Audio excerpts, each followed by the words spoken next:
Now, the Syrian civil war is 3 long and brutal years old. It shows no signs of abating. The chances of Western intervention are now slim to zero, and Britain has placed its emphasis on peace talks in Geneva and humanitarian aid to the suffering. But we've been reluctant to accept Syrian refugees to these shores, perhaps an indication of how all the major parties now run scared of the immigration issue.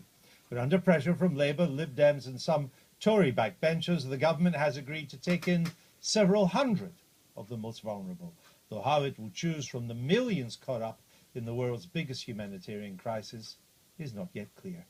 A generous gesture, tokenism, or even the wrong thing to do, we turn to Syrian filmmaker Hala Diyyab, and this is a take of the week.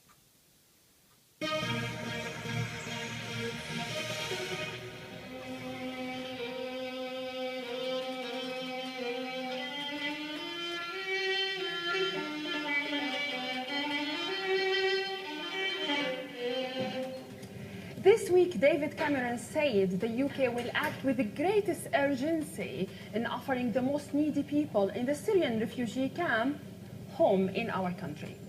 The fact that this urgency comes 3 years into the Syrian conflict is one issue, but I don't believe it's a wise idea to bring the Syrians to Britain as refugees. It's easy to say we should bring the most vulnerable people to Britain without thinking through implications and the consequences.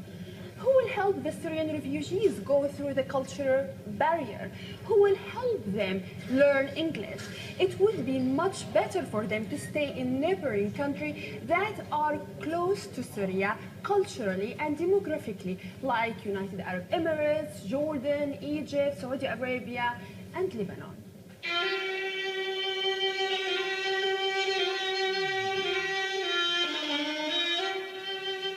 If Syria returns to peace, will the British government force them to go back to Syria, or will they stay here forever?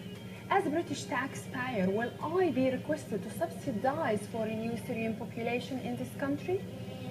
If the UK wants to help, they should pressure Arab countries to take more refugees and support them to have decent houses, get jobs, better education, start on the projects that make them financially independent and make a sustainable economic future. In the end, it comes down to this. Will you deal with the problem at its source, or will you export the symptoms of the problem to another country?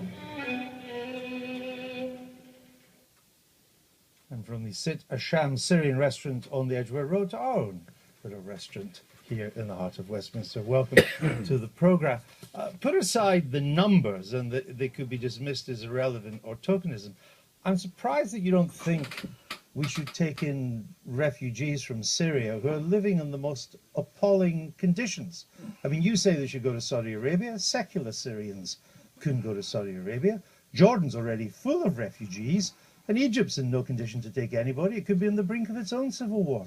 But I believe there are also Arab countries who should take more refugees, like Lebanon, North Africa, which the main concern here is the cultural barrier that the Syrian and the Arab, when they come to England or to the West, how they will adapt to the new culture. It's a new country for them. There is a barrier of language. We take refugees in all the time, and they learn English over time, if not the first, the second generation. I mean, we've done it before on a grand scale.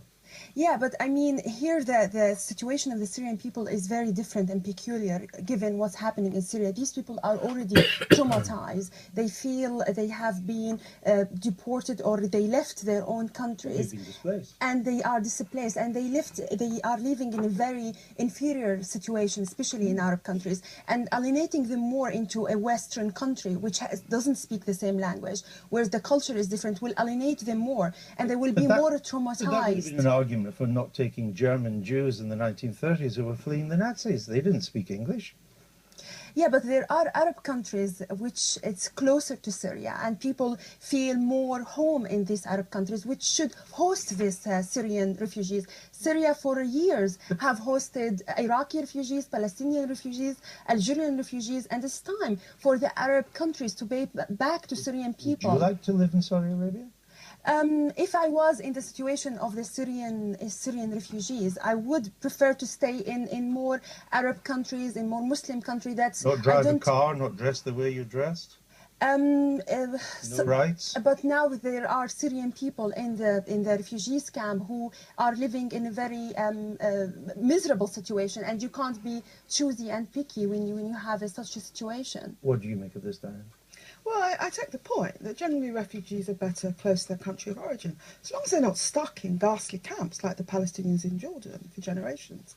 But really, I think it's right in principle that we accept to take refugees. There are not that many, actually. I think it's 500. Well, why is there only 500?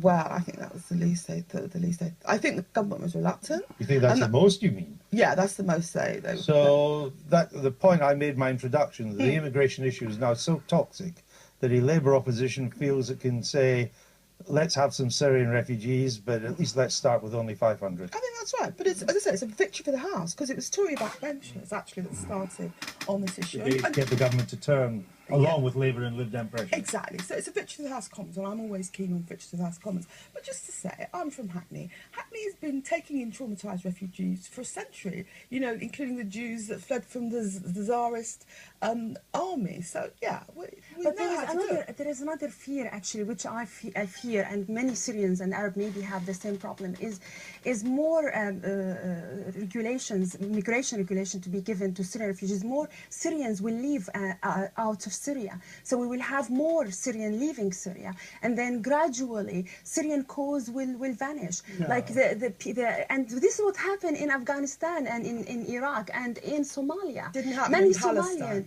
It happened, yeah, but still, the Palestinian refugees are living in an Arab country on travel documents who have no rights to enter some Arab countries like Dubai and Saudi Arabia. Cause didn't slacken. That's my point. But they never will go back home. I mean, yes, the Palestinians never go back to Palestine. I mean, the refugees will live Palestinian 1948. cause is more alive than it's ever been. Why would other countries taking refugees damage the I mean, Is Syrians? it more alive? I mean, I don't know how often you go to the Middle East, Diane, but Yeah. I go a lot, and I can Okay. assure you it's not alive.